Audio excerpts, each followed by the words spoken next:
All right, I'll work on the sky conditions for Thursday night. Looks partly to mostly cloudy Thursday night, but probably the type of clouds where we'll still be able to see the blood moon through the clouds here. Look at the light out still. 48 degrees, west wind at 12 miles per hour. Great Falls, the sun is still up. It's 37 with an east wind at 7 miles per hour. Cold fronts that brought much cooler temperatures to the northern part of the state here. Pretty cold up there, Plentywood at 21. Well, the front continues to work its way kind of through the southern half of the state. Wind very strong yesterday, last night, and today, but the wind is beginning to diminish. The highest gust in the state right now down there around Baker at 30 miles per hour. The wind will pick back up again, though, for tomorrow. We'll have another pretty breezy day, not as bad as what it was over the course of the weekend and earlier today.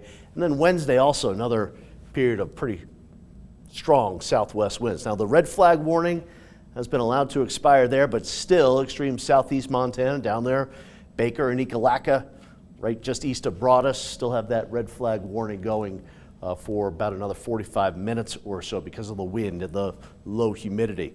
A couple of showers out there, a few flakes, a few drops, snow showers in the higher elevations. Fire danger, wildfires, and earthquakes. Who else felt the earthquake yesterday afternoon? Centered right around York Road and Canyon Ferry Road right there. Great Falls had a couple of snowflakes fly earlier. Had some snowflakes around Augusta. Could certainly use some moisture on the ground because we had the Meadowlark fire yesterday, 250 acres.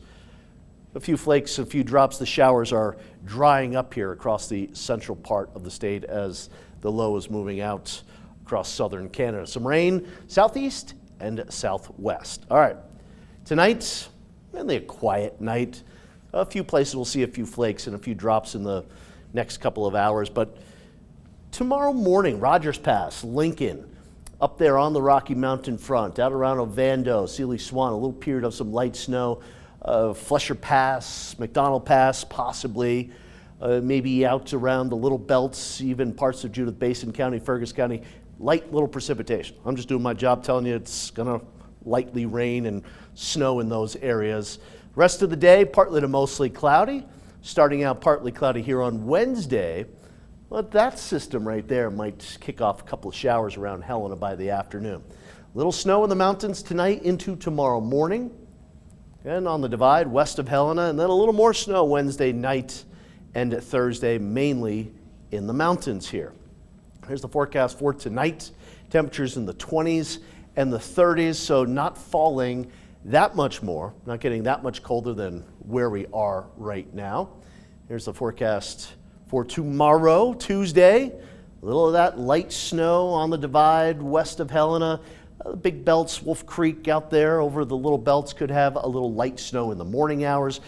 By the afternoon, we're up in the 40s and the 50s. Wednesday, a stray shower around Helena in the afternoon. Most of the state in the 50s, even a couple of 60s out there. Into Thursday, that's a strong cold front.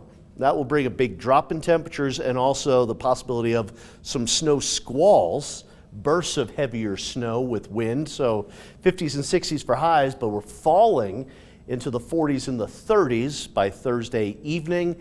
And Friday, a little more like winter here with temperatures in the 30s to about 40 with widespread snow shower activity. All right, here's the 7-day forecast, and you can see the warm majority of the week here with some showers around. It gets colder Friday, Saturday into Sunday, and then we will have some snow showers and wind on St. Patrick's Day next Monday. Great Falls, warmer, windy the next few days, turning colder with some snow showers Friday into this weekend.